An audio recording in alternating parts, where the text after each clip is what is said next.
All right. Thanks everybody for joining us for our July meeting of the Ozone Garden Network.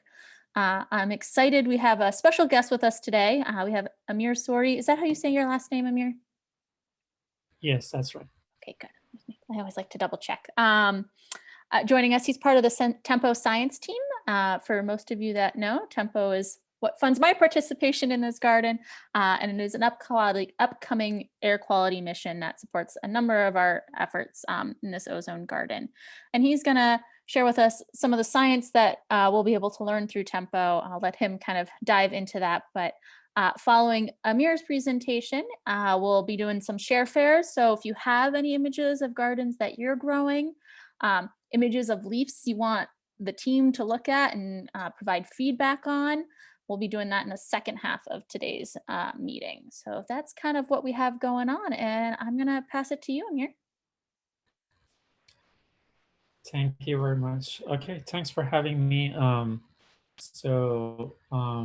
guess the the topic that I'm going to cover is about water vapor column. So water vapor is one of the very important compounds that we can measure from satellites, and there are different sources. It has different implications for whether it's important for agriculture. So I'm going to provide some examples that how we can use these satellites to, for example, forecast atmospheric rivers that are important for precipitation in West Coast, and also crop transpiration that is linked to evapotranspiration. And it actually is a very good indicator to know if the plants are happy or not. So the team that I'm working is probably you guys are familiar, Tempo. My coworkers that are very heavily involved with retrieving trace gases from satellites in UV visible range. One of the compounds that we can measure is water vapor, which is mostly done by my coworker Helen. In this photo is a pre-COVID photo. Um, and my role here is to use those data to improve models. And it's kind of mutually beneficial because if it improves models, it means that those data are fruitful. If it depreciates models, it means that we need to better characterize the errors with the satellites because they have their own problems. For example, you can have noise, they don't have data over cloudy areas and other things. Um, so I'm an atmospheric modeler. So models are used to forecast future or do some sort of like past campaigns or past simulations. For example, we have weather forecast model, we have chemical transport models. The first thing we need to do, we need to first validate these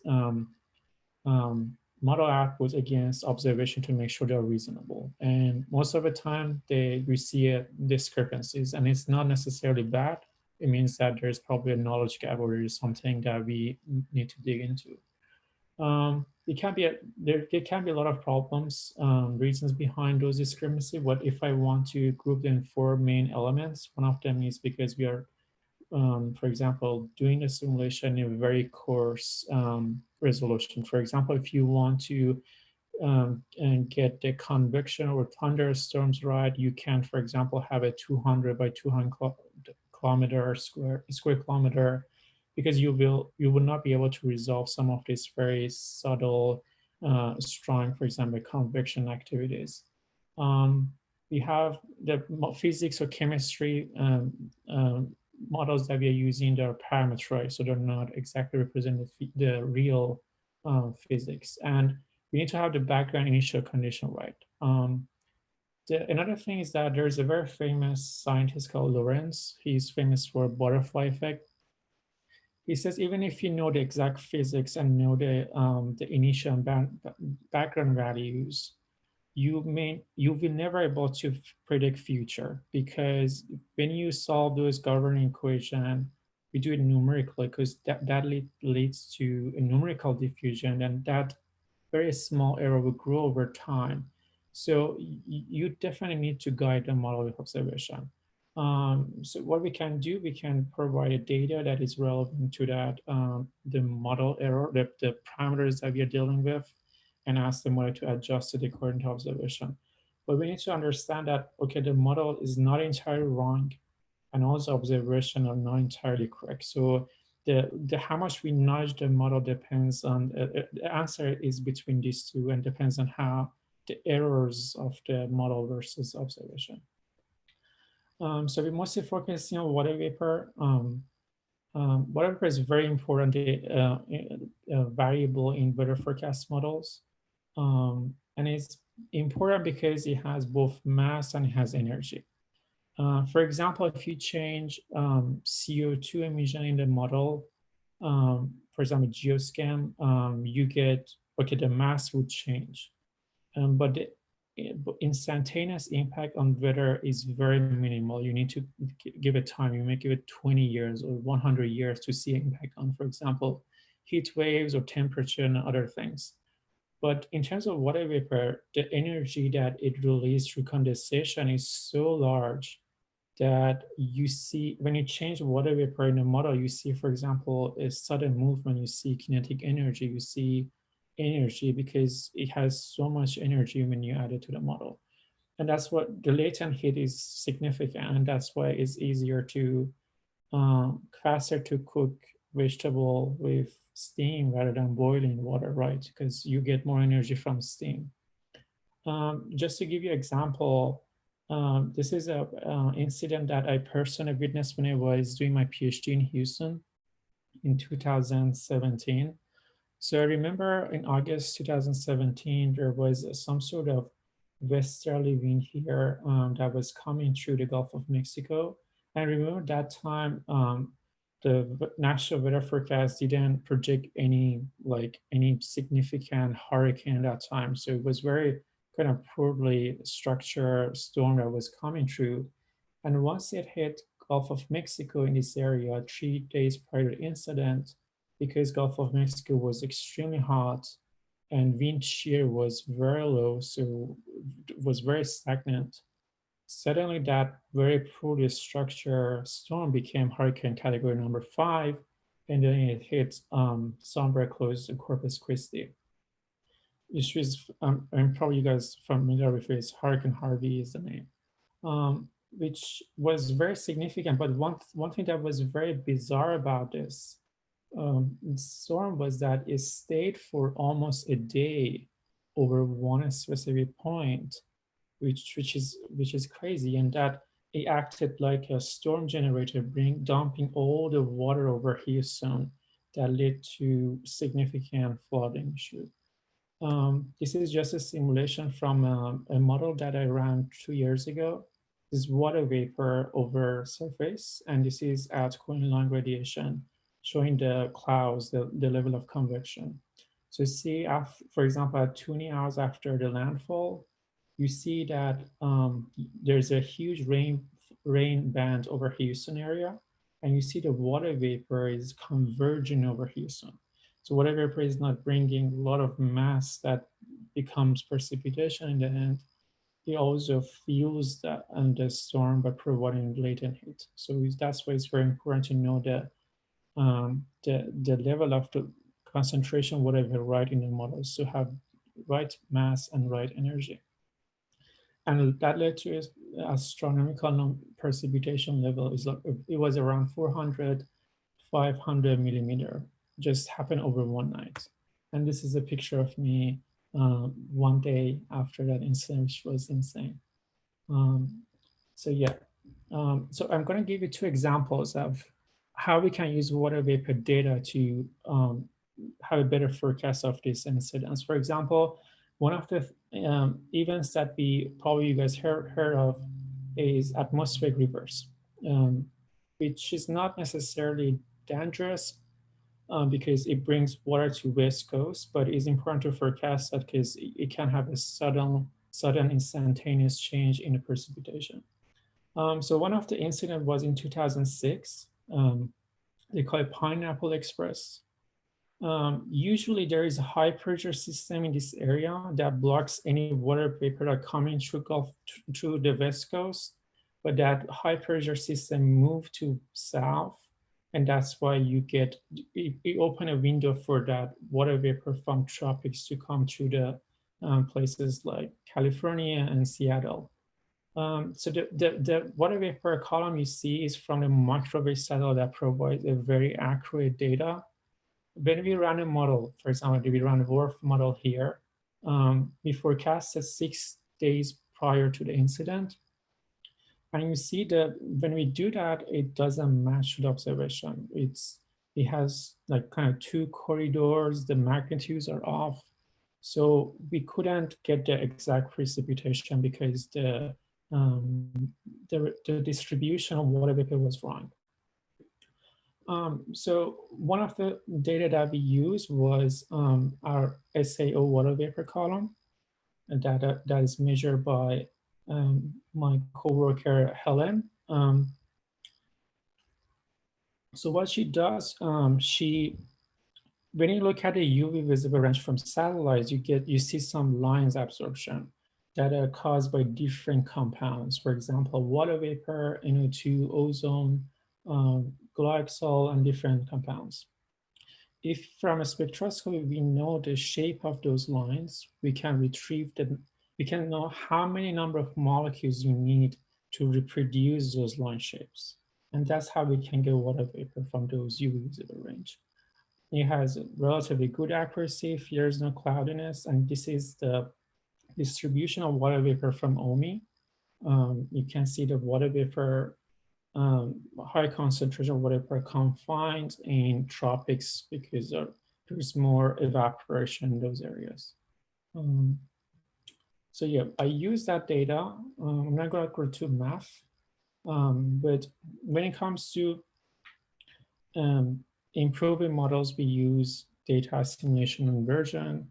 We have observation, we have an unknown. We use those in order to have a better estimate of unknowns. So I'm not going to the detail of the math, but we use a Bayesian data assimilation in order to incorporate data in a model and improve the water vapor columns. And as I mentioned before, we have the model is not completely wrong. We have a prior error for the model, and we have a prior error for the observation. So the answer is something between these two that is mostly dictated by the variance of these three. For example, observation are very precise. The posterior or the final estimate is closer to the observation. Whereas if the prior values, if the model is more accurate, so this answer would gravitate toward the data from the model. So it depends which mathematically Kalman game. Anyway, when I use that data from OMI sensor and I start guiding the model every day, we realized that after 4, 5, 6 days, the simulation become very closer to the benchmark. So this was a benchmark. This is a simulation without any guidance, and this is a simulation with the guidance. So you can see now that two corridors disappear, and the magnitude of water vapor now better agree with the benchmark. And this is just an animation of IVT, which is water vapor, and plot. It incorporates the transport, so it's kind of flux. So left side, the left panel shows that kind of wrong two corridors, whereas the right one doesn't have it and better matches with the observation. The second example is probably more interesting for you guys because it's about agriculture. There is a kind of weird name for that. It's called corn sweat. The name that is made up in Midwest because that's a home to a lot of corn and soybean agriculture area. So whenever it comes to heat wave, we care about how we humans perceive heat. It's not about how hot is outside. So the feel like is important, and which is in meteorology we call heat index. That is function of air temperature and humidity. For example, if at a certain temperature you increase humidity, you increase the vapor pressure in the atmosphere. So the evaporation of your sweat from your skin becomes like slower, and that's why you feel the heat. So because your body can't get rid of it. Um, so we want to know whenever a heat wave happen in Midwest, our crops or corns here can contribute to water vapor that can have a significant impact on the level of mugginess. Because water vapor comes from lakes, it comes from ocean, it can come from the soil, it can come from vegetation. So we want to isolate that amount of water vapor that coming from the crops. So this is one of the events that we focus. There are different definitions for heat wave. It's actually very important to consider both high and low temperature. And especially at low temperature, because actually a lot of people pass away because of heat wave during nighttime. So by considering this two threshold and using a reanalysis data over the Midwest, we realized that, okay, in 2011, July, there was a very strong heat wave that happened that lead to the temperature to increase around 6 Kelvin above the average. But why do we care about Midwest? So one of the reasons is that first, people are not used to high temperature. Especially they don't have, a lot of people may not have AC because it never gets that hot enough. So during these very sporadic events, then that can become very problematic. And second is a home to corn. So this area you can see, they're mostly corn and soybeans. So they're agriculture. So we can kind of say if corn contributes to muddiness, is some sort of man-made or anthropogenic signal because we plant them there. So we look at the same episode and look at the water vapor column from a different sensor called MODIS. This is a climatology of water vapor over the area in July. And this is this episode in July 2011. You can see this, and the last panel shows a difference, anomaly map. So water vapor column is above like 40, as high as a 40 millimeter above the climatology, which is really, really large. And when we show that to the meteorologists, they may say, okay, it can be because of Gulf of Mexico, it can be because of the Michigan Lake, it can be because of many different components. So in order to prove them that it's from corn, it's corn sweat, we need to use models. We also look at a different sensor from OMI made by my coworker Helen, and we revisited that elevated values of water vapor. So it's very, very humid, that area. We use a model to kind of isolate that component. So when it comes to model, the moisture comes from different components. It comes from soil. It comes from, let's say, interception. For example, when you water the plants, the amount of water vapor that evaporates from those droplets over leaf is called interception, a direct evaporation from the leaves. And the last one, which is the most dominant factor, is transpiration. So what is transpiration? It's a tunnel between the water that is buried in soil or underground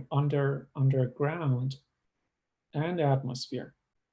When plants during day, when the summer opens, they put water vapor into atmosphere and CO2. The same as when we breathe, we add both CO2 and water vapor to the atmosphere. But of course, the level of this flux is way larger because they can, the area of the vegetation very larger and the fluxes are very high. So the first component, which was about soil, is not that much complex. If you know how much dry or wet the soil is, you can um, kind of parameterize that. The second is also easy. If you know how much irrigation you have, you can get that. Last one is complicated because you deal with a plant that is living, right? So it's up to the plant how much it wants to transpire. And that's a very complex function of a lot of things like soil moisture, humidity, and photosynthesis. In general, when plants are happy, they transpire more. For example, if the humidity is low, if the heat is, if it's sunny outside, humidity low, and soil moisture is large, the plants are extremely happy and they transpire, so you get a very large value of the canopy transpiration. So that's why they use it as a indicate, like is an indicator of the, whether this vegetation or plants are stressed out or not. So when we use the model, we realize, see, for example, this is from the interception, this is from the soil, and this is from the transpiration. The color bars are similar, and you can see that 82% of evapotranspiration over land are from transpiration component. So we look at the model against sat observation, we realize that there are discrepancies, so we had to fix that. One way to do it, to fix those three components, is like to do some experiments. For example, people take the soil, they dry it, and then weigh it before and after and see how much moisture it was containing. And or they put the plants in a very controlled environment, look at how much about transpiration would change by measuring the humidity and knowing the other components at the same time. But because those measurements are very limited to a small scale, we can't use them. What we can do, we can use remote sensing that provides a very good spatial coverage. But we have to kind of translate those columns to a flux using a model, which I use a Monte Carlo approximation, which I'm not going to go through the detail of the mathematical equations. But once we use that satellite data, we were able to reduce the uncertainty associated with the model. We had a better estimate of the canopy transpiration, which is shown here. We tend to overestimate canopy transpiration by like 20%, which was kind of mitigated here. And this is the most important part of this study. So we did two scenarios. The left figure shows a specific water vapor. It shows the humidity, which was overplotted by the meteorological stations. And when we remove crops, the corns from the model, we just suddenly saw that there is a huge chunk of humidity that was removed from the model. The model doesn't match with observation anymore, which was around like 40%. So this is very concrete evidence showing that corn sweat really contributed to the mugginess. And in order to show that, we had to use both model and we had to guide the model because model consists of errors. So using those satellite help us to indirectly improve the model prediction and get a better derivative of this tendency. Another important thing is that water vapor is a greenhouse gas. So we realize that if you have those corns, for example, in this panel, you have more water vapor in the atmosphere, and that would increase the downward longer radiation. And that will increase the temperature, because if you have more water vapor, is a greenhouse gas, it would trap the longer radiation coming from the earth, and that will increase the temperature. So there are some interesting dynamical feedback from the crops. So the last part I'm going to talk about is, as I mentioned, canopy transpiration is controlled by crops, by the stomata behavior. It closes during night, opens during day. So you have a strong diurnal cycle. When we look at water vapor, the specific humidity with crop and without crop, you can see those cycles disappear when there's no core in that area. So whenever you go outside in a very vegetated area, the reason that the weather is very muggy in afternoon is not just because it's hotter or um, evaporation from, for example, lakes are larger, is because transpiration from the vegetation area, from trees or your garden actually becomes larger. So that's a very important contributor to mugginess. And the satellite I showed you before, like Moody's or OMI, they only take one picture per day. So we only have one snapshot of this diurnal variability. So we can't know whether it's going low or high in like early morning or late afternoon. So we don't have any picture of that.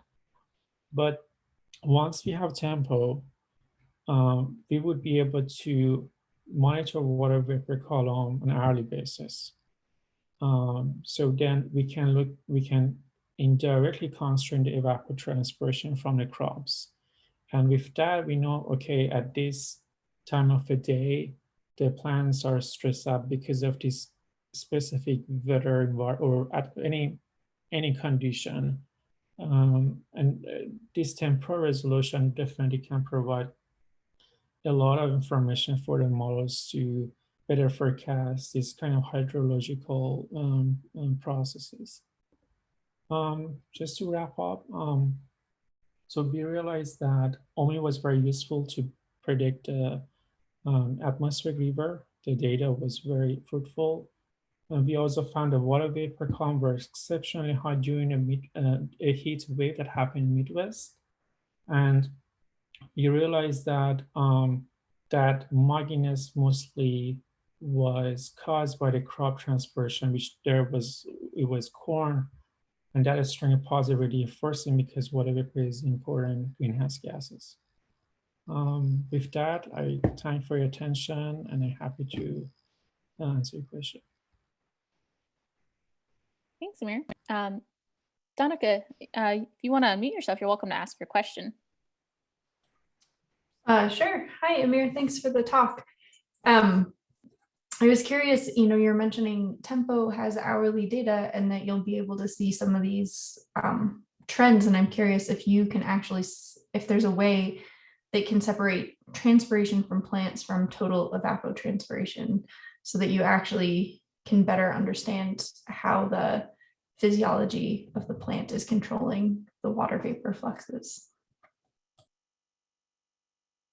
That's true, because when we look at water vapor column, is very crude because you have a lot of different sources. What we can do, we have models that provide some like prior knowledge about the contribution of each of those components, how much water is coming from lakes, ocean, from that wet interception, from the soil, from the evapotranspiration, like the figure I'm showing here. So you have some prior knowledge about the distribution of those, and then you can, you have one observation. Of course, you don't have enough observation to constrain each individual of this contribution, but if you give them a distribution of prior knowledge, then the one that is more contributed, like here is transpiration, would adjust it more significantly compared to smaller contributors. So there are different ways of inversion data assumption where you can kind of increase state vectors unknowns, but in general, because we don't have enough degree of freedom or the number of observations not really large, we may not be able to have enough information to like significantly say, hey, this is not because of A, it's because of B. We mostly kind of settle for what the prior contribution are, like percentage wise. But still here, it's very unlikely if you, for example, it's very, when you see is 82% is transpiration only, it's unlikely that other components will contribute to that mugginess, because the models are not that wrong, because they parameterize based on studying how the plants respond to different atmospheric environment. Yeah, it seems like the choice of model would have a big impact on those priors. If you're ever interested within CLM, we have both an active crop model and we also have several different ways of calculating stomata conductance that can then lead to transpiration. So if you're ever interested in looking at that. Yeah, definitely. Because you get different answer, we may need to have an ensemble of models to know, okay, what, for example, if you have 10 models or 10 different land surface model and do this inversion data simulation for each of those, then you can get a kind of likelihood of how the estimate would look like. 80% of the models are suggesting that water vapor, the moisture is coming from this specific component. So it becomes way more transparent about the likelihood of these factors. Thanks, Amir. Emmy, you have a question? I do, thank you. Thanks for telling us about this, Amir. I have just some like basic questions about tempo. What's the sort of height of the trace gas measurements? Like, is it going to be ground level up to a certain point for the hourly? The satellites, even those that are sun synchronized, they are around at 700 kilometer. So it's way above the, we call it, it's almost the top of atmosphere. So you get the whole number of molecules within the Earth atmosphere. Exactly from surface to the top of the atmosphere, which is around 70 to 80 kilometer, but we are the sensor is around 700 to 800 kilometer for sun synchronized. For tempo, it would be even, in order to get at the same frequency of the Earth to stay over one country, like tempo, you need to be around, I think, 36,000 kilometers, which is way beyond the top of the atmosphere. Yeah. And then I have another question too. I know the goal is that the data will be publicly available. Is there a sense yet of what the delay will be between the time the data is measured and when the data is available? I don't exactly know, because there are different complications. One of them is once it takes 1 or 2 months for the sensor to get into orbit. And then it takes several weeks or months for it to cool down. So because a lot of these, it takes picture and you need to take picture at a specific temperature to make sure that those digital numbers are physical when you convert them to the radians, because we eventually use radians, which is a physical variable. So there is I don't know, 5 or 6 months to just get level 0 images to work with. And I think within a year, at least I can say, GEMS, which is a Korean sensor, which is very similar to Tempo. It was launched last year, and now they have the data. Maybe it's 9 months to a year is probably a reasonable timeline for that. But to follow up on that, once it's functioning, I think the question is, once it's up and doing its thing daily, how quickly will we be able to get data to the public? I think it's pretty fast, because like currently any other sensor like OMI, Tropomi, which has a very high spatial resolution and it covers everywhere around the globe.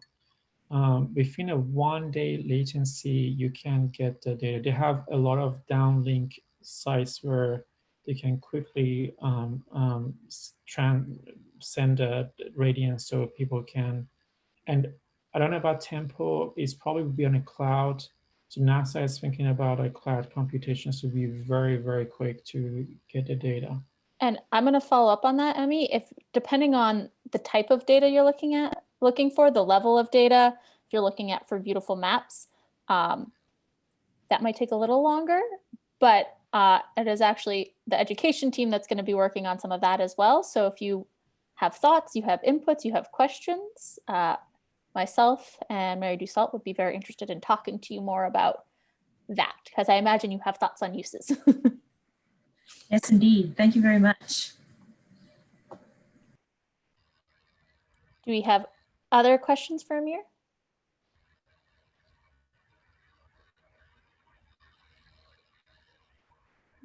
All right, well, thank you, Amir. This was really interesting. I think this is, this was a really lovely understanding of how the models and the data from Tempo will be able to work together. And I think it's really interesting for our group.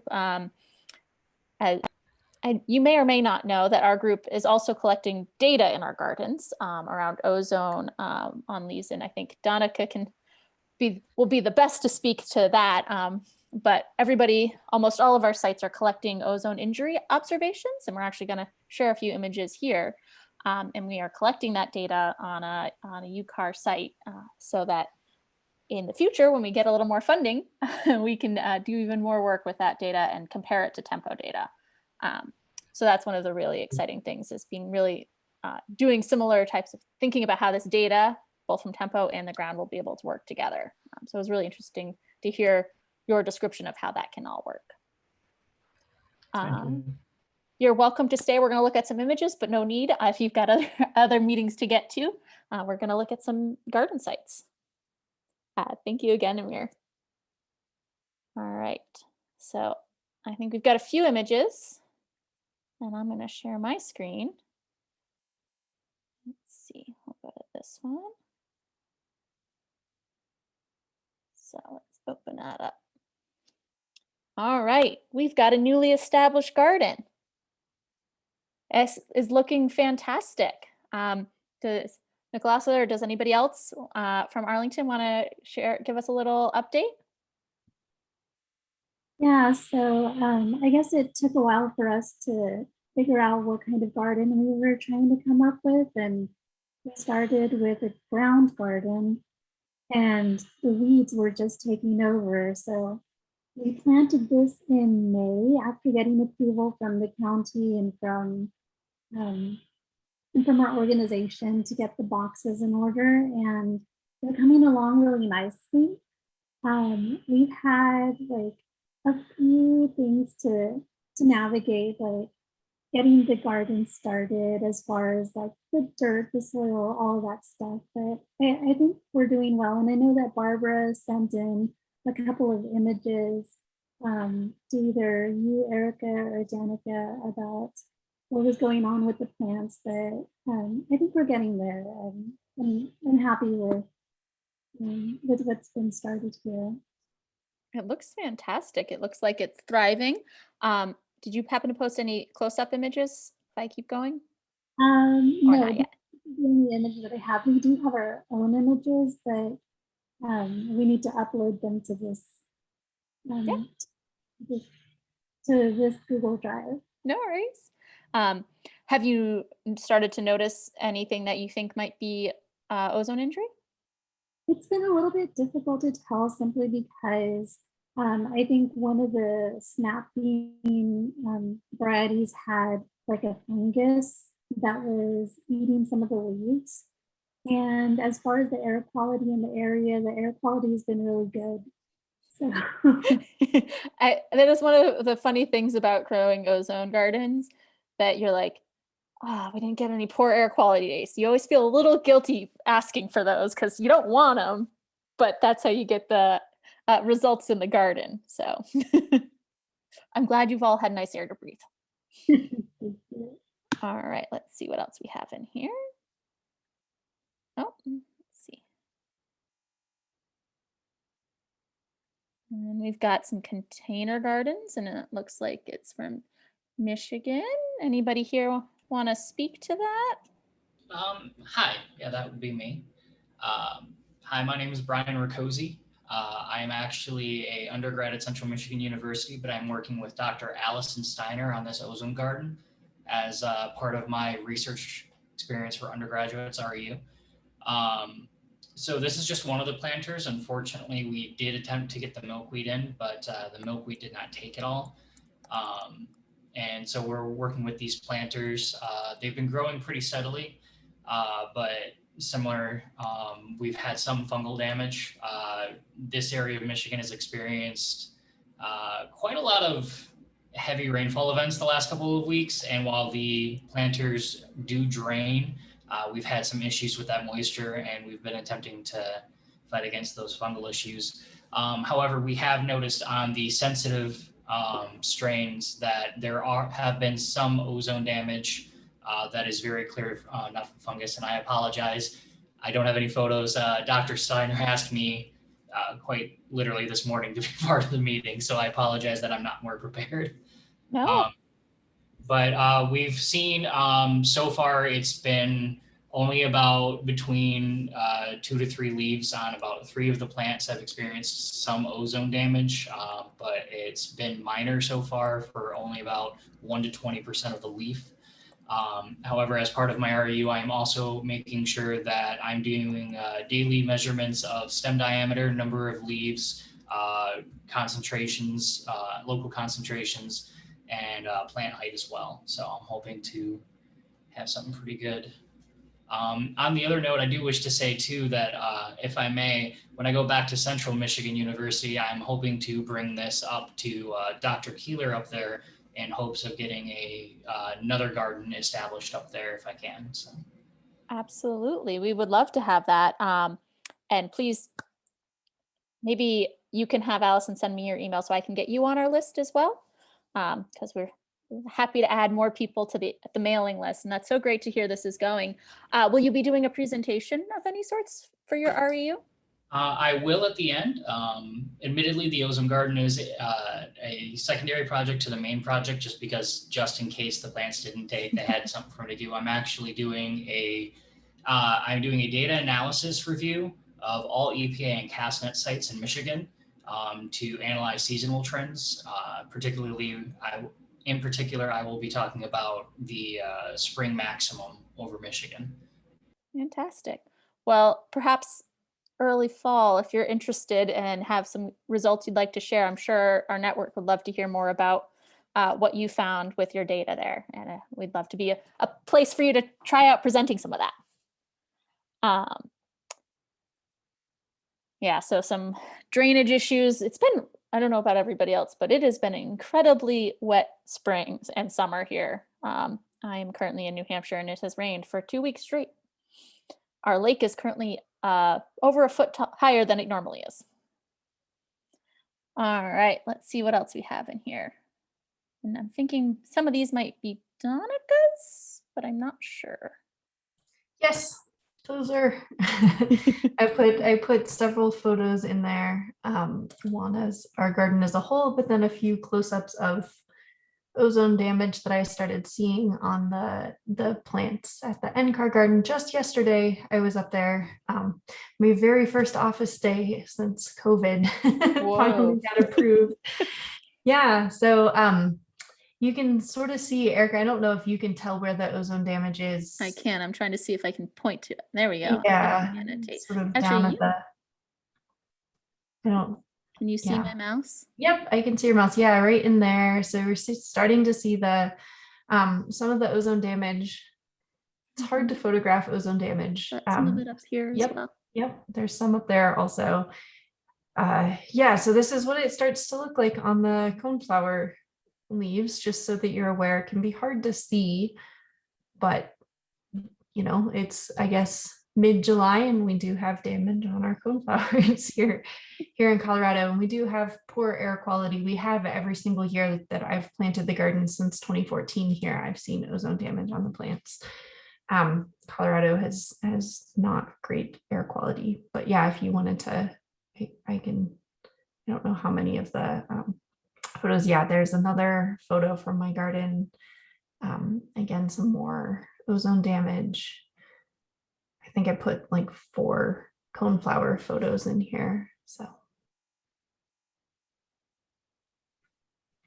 yeah, that one has Yeah. more you can sort of see at the top there. Up in here. Yep. Yeah, all that ozone damage. It's exciting to see the damage, but also disconcerting. Yeah, and here maybe this photo is a little clearer in terms of what the damage looks like. And the damage can be harder to see on if the leaves are darker, which if they have a lot of nitrogen, they'll tend to be darker. Also just differences in some of the quality. But yeah, you can start to see what that ozone damage looks like.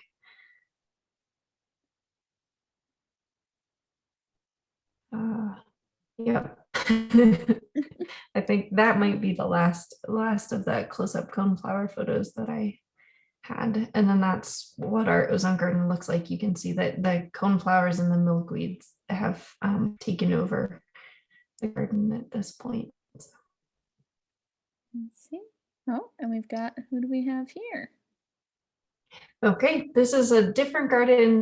Sharon Boken is not here on this call as far as I'm aware, but she had sent me some ozone garden photos a while back, and this is at the Boulder County Fairgrounds. So her plants are just getting started. I would need to look at which day these photos are from, but those are her snap beans that are starting to grow. Those are the milkweeds that she has growing. And then those are the coneflowers. And I think she said the potatoes didn't survive this year. So she doesn't have any of those. Yeah, the potatoes did not survive shipping too well, unfortunately. Yeah. I have a few I'm trying to resuscitate up here so that we can use them another year. I also have a few that I'm trying to propagate for future years. Mm-hmm. So I have a few kind of questions for the group, but does anybody have any questions about what we saw, about the gardens, about their current gardens?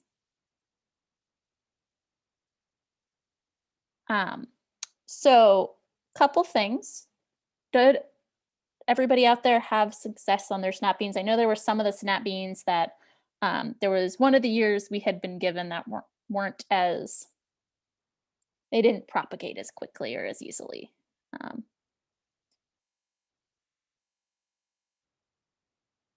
Because I am almost out of current snap beans, but I am able to get us a few more. Donica actually Kent emailed me. He was curious about our gardens, and they are a little behind on because of COVID as well. They don't have as big of a stockpile, but I could get some more snap beans if folks are going to need more, don't have any, or hoping to do a second planting for the second half of summer. And people are welcome to email that to me as well afterwards. Hey, Erica, this is Joe Wilkins. I just emailed you, letting you know that I'm moving to Howard University in August. Oh, fantastic. And I'm hoping to start a garden there soon-ish in the DC or DMV area. And if you know any folks there who are doing this currently or wanting to do it, then please connect me with them. And yeah, so I'll probably be needing some seeds next season. Absolutely. I'm sure it's probably a little bit past time, but thank you. Yeah. And actually, if in the fall, one of the other things I was going to mention is our garden is currently, our milkweed has taken over. And so I'm going to have to dig some out at the end of the season to give a little more space. And you can transplant milkweed at the end of a growing season. So I can send some of those rhizomes out and kind of towards the fall if people are interested. I can pull some from our garden. But there is, Joe, and we would love to have a garden on the Howard campus. There's the Arlington Master Naturalist that Nicolasa is from, in the general region. And we have it's been a slow process with COVID, getting one on the National Mall with that'd be super cool. Yeah. And so we have one there, and I think we would love to make that connection with Howard and kind of see how we can combine both of those spaces. Yeah, feel free to shoot me the email on that and CC Nicolasa. I'm sorry if I said it wrong. Yeah, that'd be perfect. Thank Fantastic. That would be lovely. Yeah. Yes. Always nice to have gardens in multiple locations. Joe, does this mean that you're leaving a garden somewhere else? Yeah, so I've recently changed jobs twice technically. So I was working Right. at the EPA and I was developing a couple gardens there, but I've left them in the hands of whoever was. So I have two at the elementary schools, and then I had one that was at a farm. And so there's folks there who's still taking care of them. Just the research component of it probably won't maintain, but the gardens will be okay. And the whole, the butterfly bees love thing is still there. Yeah. So yeah, unfortunately, I won't be able to do it. And, Yeah, well, if you wanted to send us the contacts of whoever is taking charge of those gardens, if they want to continue to have some network support, that would be great. And yeah, having- I can reach out to them and see, but yeah, so Yeah. Okay. I totally understand if you though. yeah, no, I'll see what they say. But yeah, they seem kind of like once I was gone that they weren't going to continue. So that's kind of the gist I got, but I can see. Okay. I see that there's a question from Gabby and a comment from Emmy. I guess the question from Gabby, can we save our own seeds for next year? I would say the answer is yes and no. Of course, you can try and save your own seeds. The one caveat is that seeds of plants where you have both a resistant and a sensitive cultivar, those can interbreed and they'll have unknown sensitivity. So that's especially true for the snap bean. If you're using the potatoes, you can dig out the potatoes every year. Gabby, I know that you decided not to plant potatoes, so maybe that's not an issue for you. But I would say that it's going to be harder for the snap beans. But the coneflower and the milkweed seeds you can save. Hopefully both should also, they're perennial plants, and so they should both start to regrow in following years. And if you're not careful, they'll take over because they do both grow normally. Yeah, like I said, our milkweed is taking over at our Yeah. garden. So, and if that is true for anybody else, unfortunately, something happened to our coneflower. I'm not sure. There was some garden work while I was not there, and I think it might have been pulled. So if anybody has coneflower that they're interested in clearing out a little of, I can support helping ship that. If anybody has the time and efforts to ship that to other sites that are interested, I have some funds for that. Yeah, we might be able to do some. And Emmy has graciously offered to try and get me in touch with some of the folks at Rocky Mountain National Park who cultivated the seeds that I have, at least initially, and they had great success cultivating those. And so I am hoping that they can answer a few questions of mine. I do know that you can, I'm pretty sure that you can take root cuttings, rhizome cuttings in the fall also for the coneflower, and that usually works pretty well, but I've never done that myself. So it would be great to get some guidance. So Emmy, maybe we can pester those NPS folks again.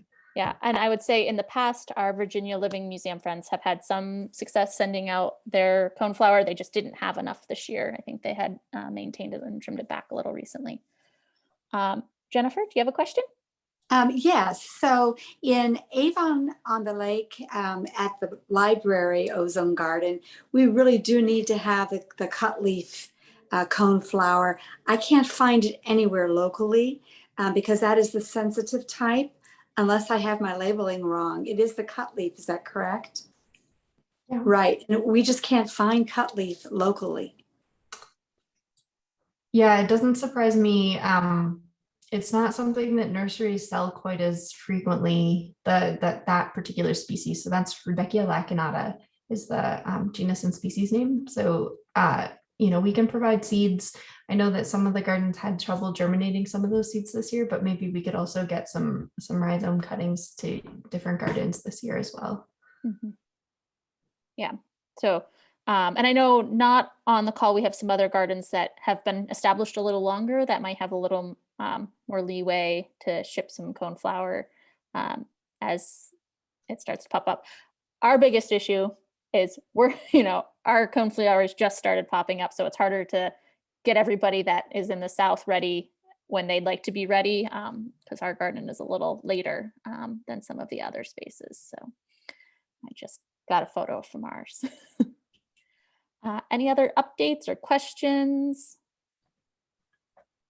And I agree with Emmy. If anybody masters taking photos of the injury, we would love for a presentation on that. Although Donica, some of those last ones were looking pretty good. Yeah. You- Yeah. There's a few tips. It's still hard, but a few tips are to, if you have a macro lens, that can help. But also I took those ones with just my iPhone. And if you zoom out far enough that you can get it to focus, and so you can, on an iPhone, you can like touch the screen where you want it to focus, that can sometimes help. And you want to make sure that you're not so close as to make the pictures blurry, but I also realize that that can then be harder to see the damage. So the other thing that I would say is try to have sort of consistent lighting, and sometimes it's easier if it's actually shaded. So I took those photos when the garden was still sort of in the shade of the building, because then you don't have that bright contrast with the sun, and so that can make it easier. So those are a few pointers from my experience that can be somewhat helpful. But yeah, it's really hard to get good close-up photos of the damage.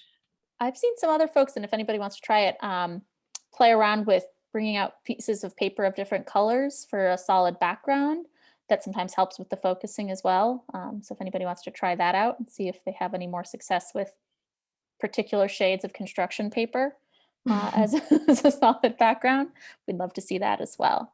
And I'm going to keep that Google Drive space open for anybody that wants to add to it, so people can look through and see other sites as well. And I'll send a follow-up email to remind anybody that didn't make it today to post some of their photos. Any other questions? Can I make an announcement? Absolutely. Okay, hi everybody. I'm part of the National Atmospheric Deposition Program, which measures acid rain, as well as at this point mercury and aeroallergens and even microplastics. And as part of that group, there's a working group starting on ozone and ecological effects on ozone. We're not sure when we're gonna sort of formally start that group, but it's probably gonna be this fall or winter. And so if you would like a space to come and give a scientific presentation, please contact me to join that group. It's gonna be sort of a mixture of a lot of federal employees from different agencies, academics who study air pollution, some industry folks. So it'll kind of be another forum to talk about ozone if you're interested. Thanks. Thanks for sharing. Emmy, if you want to put your email in the chat, that way if anybody here wants it, and if anybody watching later wants it, they can email me and I can put you in contact with Emmy. All right. Well, thank you all for joining us today. This was fantastic. And Amir, thank you for such a wonderful presentation. I really enjoyed it, and I definitely gained in my knowledge of some of the things Tempo can do. So thank you all again. And we'll see you all next time. Yeah, should I send my email to anybody in particular? To me. I'm going to stop the recording